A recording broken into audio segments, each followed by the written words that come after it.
Eu vou ver uma mulher sentada, presidindo o Congresso Nacional e falar assim, eu de alguma forma participei dessa história. A primeira mulher a presidir a Comissão de Constituição e Justiça do Senado, que é a comissão mais importante, a primeira mulher candidata à presidência do Senado. A primeira líder da bancada feminina em 200 anos de história. Isso não é para ter motivo de orgulho, isso é para falar assim, por quê? Onde nós erramos? Por que nós não conseguimos avançar?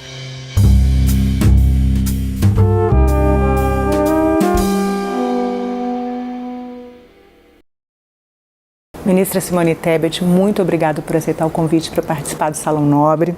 O Senado está completando 200 anos e o programa faz um convite à reflexão sobre a importância da casa, tanto para a história quanto para a democracia do país. No período que a senhora foi senadora, o Senado passou por alguns momentos que já constam dos livros de história, entre eles o impeachment da ex-presidente Dilma e a pandemia.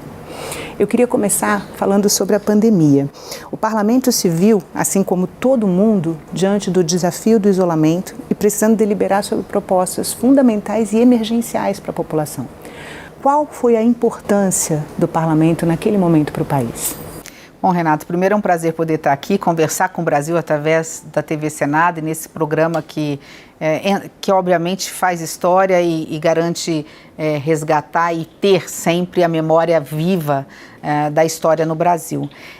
Dizer que a pandemia foi desafiadora em todos os sentidos, né? Porque nós estamos diante do desconhecido. Eu posso começar dizendo sem medo de errar, e não é pela paixão que tenho pelo Senado e por tudo que ele representa, não, mas e por ter sido senadora há 8 anos, mas poder dizer que o Senado e o Congresso Nacional souberam responder num dos momentos mais importantes do momento, repito, de desconhecimento do futuro, responder às demandas da sociedade brasileira. Mesmo no modo virtual, é importante lembrar que a equipe de servidores do Senado, eles tiveram a capacidade, através do Prodazem, de criar um programa que depois foi copiado para outros parlamentos do mundo, para que nós pudéssemos, dentro das nossas casas, garantindo o isolamento necessário, principalmente nos 6 primeiros meses, que nós pudéssemos continuar com uma pauta exaustiva, onde a gente começava 3, 4 horas da tarde até 11 horas da noite, fora as reuniões das comissões. E o Senado não só teve esse papel, como entregou 2 pautas fundamentais. A pauta de garantir os recursos necessários para que a economia continuasse a girar, para que os desempregos não viessem maiores do que vieram, garantindo às famílias o sustento mínimo necessário para se alimentar, como também avançar em políticas públicas ligadas à saúde, como compras de vacinas, equipamentos, programas emergenciais. Em tempo recorde e exíguo, numa contagem regressiva do tempo, porque nós estamos a cada minuto perdendo vidas e perdendo empregos. Nós estamos entregando para o país o projeto mais importante a ser votado em 2020. Então foi desafiador, mas eu posso dizer com tranquilidade que foi um momento em que o Brasil se uniu, ou pelo menos o Congresso se uniu. Ali não tinha esquerda, direita, mulher, homem, jovem, idoso. Ali todo mundo, que às vezes era adversário político em plenário, estava imbuído de ajudar o Brasil e o mundo no momento de pandemia, repito, do desconhecido. Então, foi um momento histórico. Várias votações por unanimidade, né? E num processo rápido, né, por acordo de lideranças, não que isso tenha prejudicado a qualidade do processo legislativo, porque a gente discutia antes das câmaras, a gente fazia reuniões, marcava reunião, os líderes fazíamos reuniões com as nossas bancadas, o MDB com seu líder, o PSDB com seu líder, o PT com seu líder.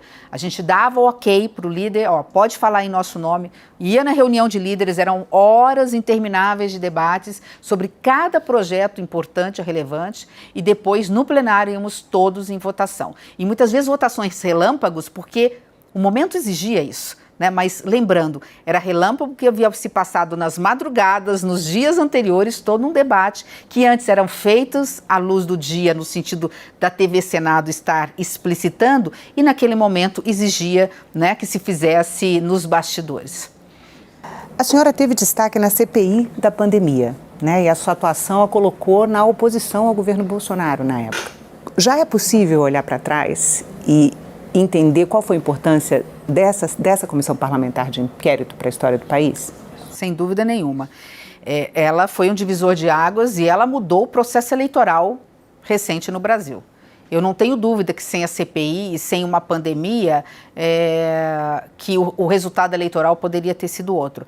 Primeiro lembrar só que, assim, desde o primeiro ano do mandato do ex-presidente Bolsonaro, eu já fui para a linha de oposição por total discordância da pauta, tanto de costumes quanto outras pautas do presidente. Uma pauta que era armamentista, eu sou contra as armas porque a mulher é a principal vítima delas. Uma pauta contra a preservação ambiental, porque embora do agronegócio, eu sou do agronegócio, entendo que a única forma de sobrevivência da humanidade, do próprio agronegócio, é ter o desenvolvimento sustentável. Uma pauta dele conservadora em relação aos direitos das mulheres. E eu estou falando das mulheres, não estou falando de sistema reprodutivo, de aborto, não é nada disso. Eu estou falando da mulher enquanto condição de ser igual ao homem, no mercado de trabalho, na política e tudo mais. Então, eu fui para a linha de oposição ao governo do Bolsonaro desde o início.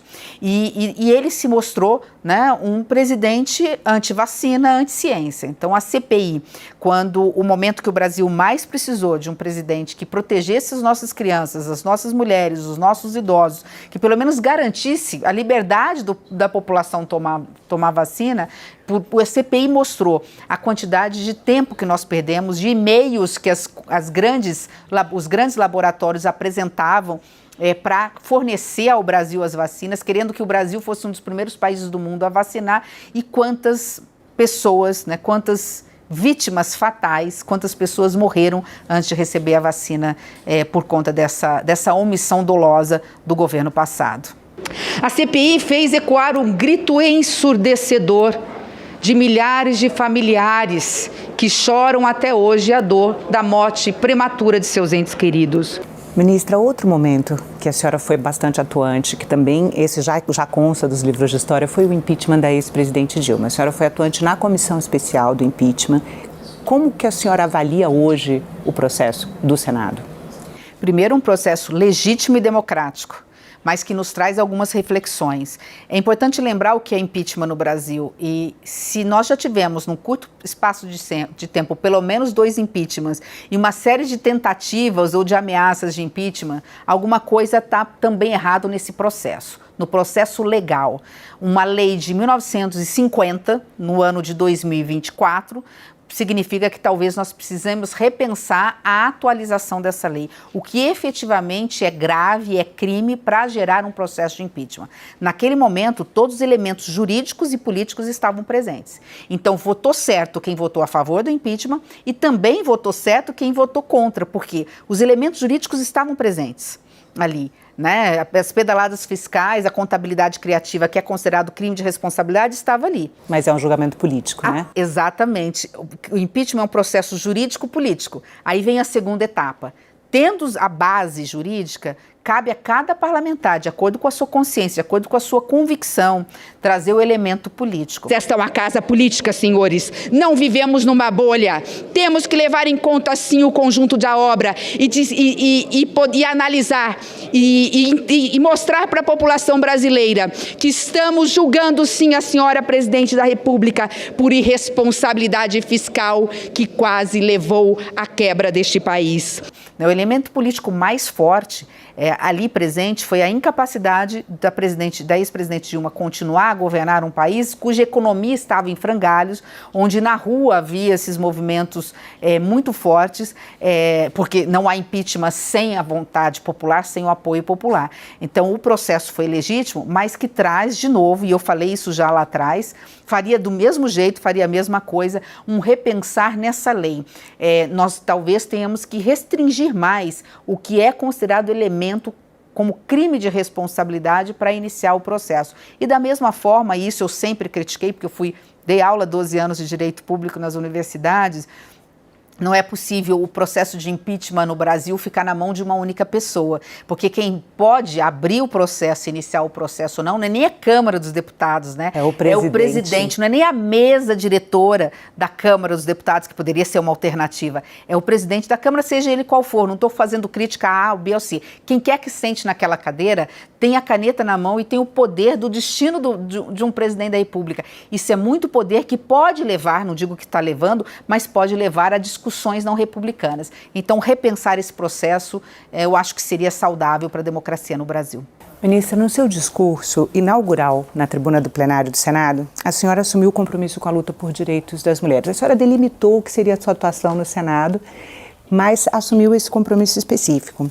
O Observatório da Mulher contra a Violência no Senado foi uma iniciativa da senhora. A alteração da Lei Maria da Penha para acelerar a concessão de medidas protetivas às mulheres também. Como é que a senhora avalia o tratamento que o Senado dá ao tema violência contra a mulher? Bom, não poderia ser diferente, né, Renata? Eu venho de um tempo em que as mulheres serviam apenas como cota para cumprir a lei de 30% de mulheres nas vagas que os partidos precisavam preencher. E eu, que gostava muito de política de bastidores, ajudava naquela época as mulheres a receber seus santinhos e os cheques muito modestos, enquanto os homens recebiam cheques poupudos para fazer campanha. Aquilo me indignava, né? Saber, como professora de novo de direito que sou, que o Brasil está no rodapé da representatividade feminina do mundo. Países como a Bolívia, aqui, Paraguai e outros países têm muito mais mulheres no parlamento, alguns chegam a ter 50%, o Brasil não chega a 15%. Então isso para mim era um motivo de estímulo para, uma vez que eu entrei na política, de defender a maior participação das mulheres na política. Mas quando eu cheguei no Senado, o que me impressionou foi, primeiro, de um lado, o copo meio cheio, né, ou totalmente cheio. Os homens, os parlamentares estão prontos para votar e apoiar qualquer projeto que envolva violência doméstica ou violência contra a mulher. Seja violência psicológica, moral, até violência política. Eles são autores de projetos, são relatores de projetos e normalmente os projetos são aprovados por unanimidade. O problema não está na pauta da violência contra a mulher.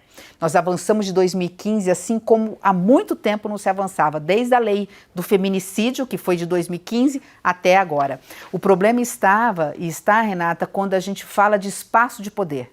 Na vida pública, com mandato, ou mesmo na iniciativa privada. Quando a gente diz o seguinte, precisa ter mais mulheres aqui no Senado, mais mulheres nos CEOs das empresas, mais mulheres participando da economia brasileira. Aí a coisa fica difícil porque ninguém quer perder poder. Isso não é só no Senado, a crítica não é especificamente para o Senado ou para a Câmara, é a cultura brasileira nesse sentido. Então, nesse aspecto, nós temos muito que avançar.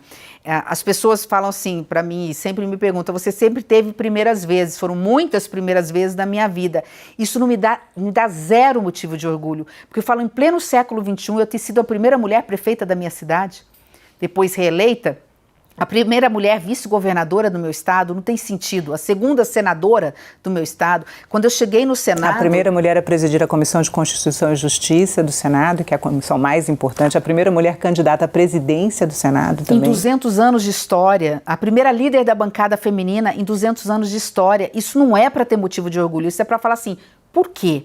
Onde nós erramos? Por que nós não conseguimos avançar? Agora nós estamos avançando mais rapidamente, mas nós tivemos uma luta para trás muito grande. E isso o único lado bom dessa história é que me permite olhar para a minha vida política e procurar passar para as mulheres que olham e acham que tudo são flores, que eu não vou conseguir chegar a esse espaço porque eu sou tímida ou porque eu não tenho competência, é poder dizer para elas o seguinte, às vezes que eu mais ganhei foi quando eu tive a coragem de ir para disputas que sabia que ia perder. Porque a minha vida também é de muitas derrotas. Eu fui derrotada muitas vezes. E isso me deu a maturidade suficiente, a coragem suficiente, o amadurecimento, de um modo geral, suficiente para enfrentar os desafios. E às vezes que eu mais perdi foi quando eu ganhei.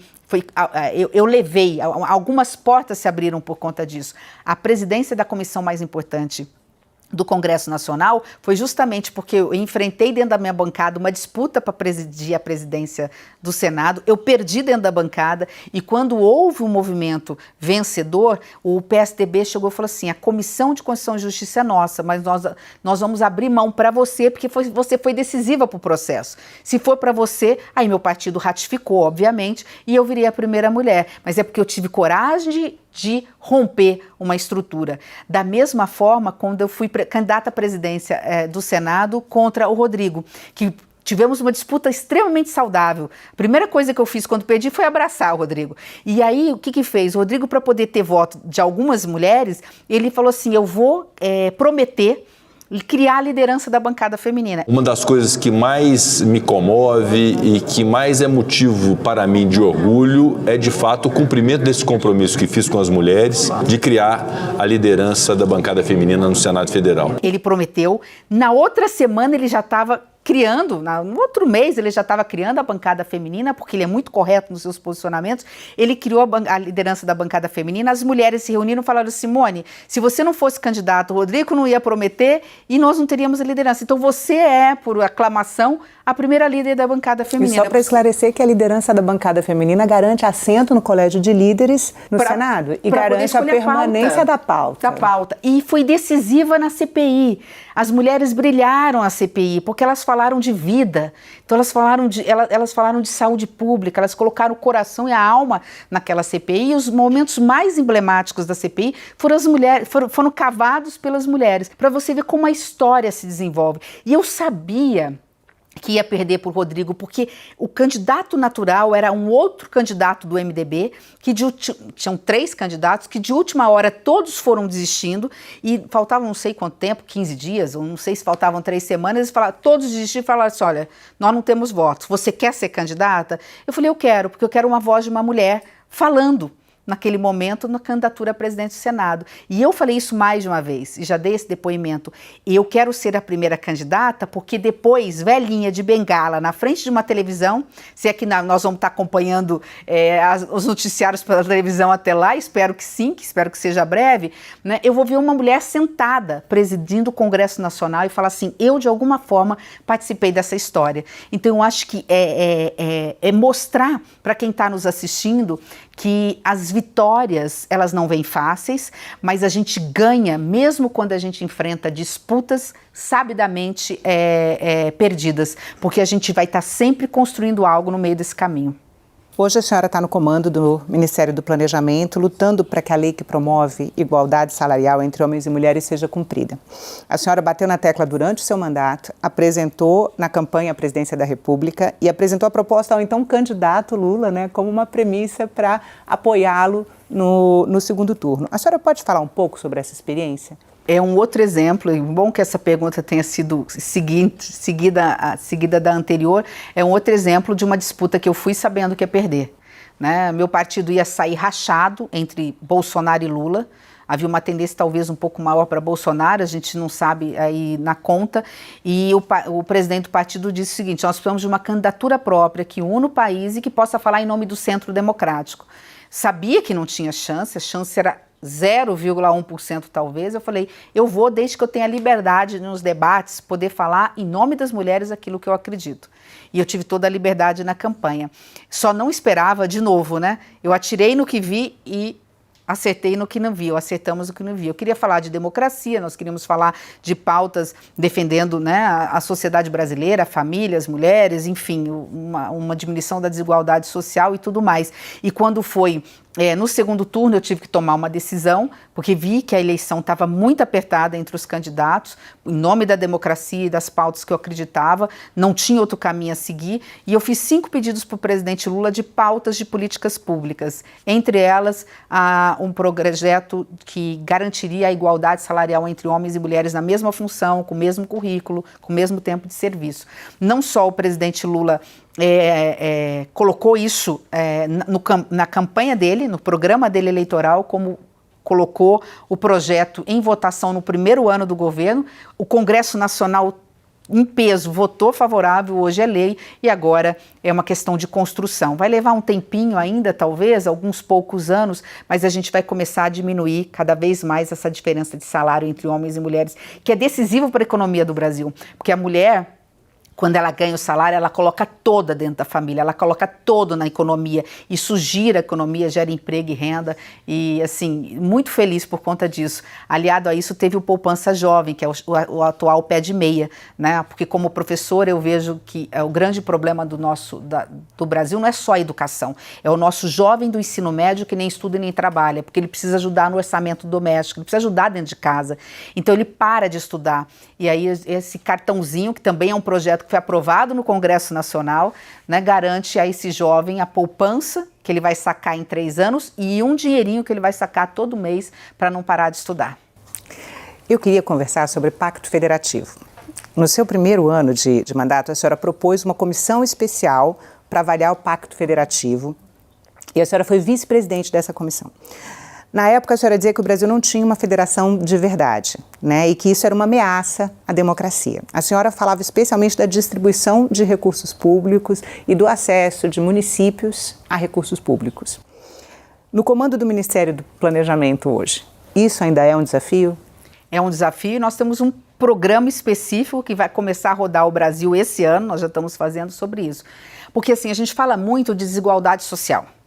Só que a desigualdade no Brasil tem vários recortes, tem várias caras. A mulher é mais pobre que o homem, o negro é mais pobre que o homem e as pessoas que moram, por exemplo, no norte do Brasil é a cara mais pobre. A cara mais pobre do Brasil, ela não está no sudeste, ela não está no sul, ela não está nem no nordeste, embora nós tenhamos muita pobreza. A cara mais pobre do Brasil está no norte, especialmente na fronteira, e é de uma mulher negra nortista. Então, diante desse cenário, nós temos a desigualdade regional.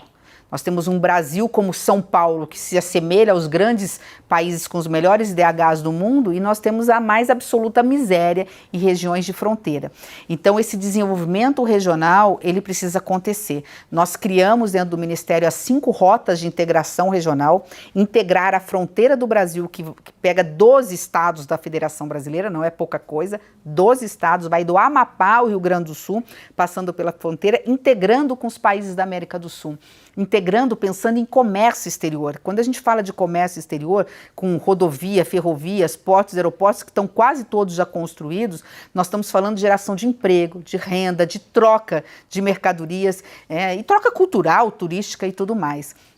E paralelo a isso, né, muita coisa se fez desde aquela comissão de lá para cá. A reforma tributária é um ganho onde também os estados menos desenvolvidos vão ganhar através da industrialização. O Brasil tinha e tem uma distribuição da arrecadação muito mal feita. Temos que rever o fundo de participação dos municípios, o fundo de participação dos estados, não só pela população, mas pelo IDH dessas regiões. As regiões mais pobres, menos populosas, merecem mais investimentos para a gente, no mínimo, nivelar essa desigualdade. E, antes de encerrar, eu queria que a senhora comentasse a história, né? Como é que a senhora avalia a evolução do Senado ao longo desses 200 anos? Primeiro que o poder legislativo é o poder mais democrático que tem.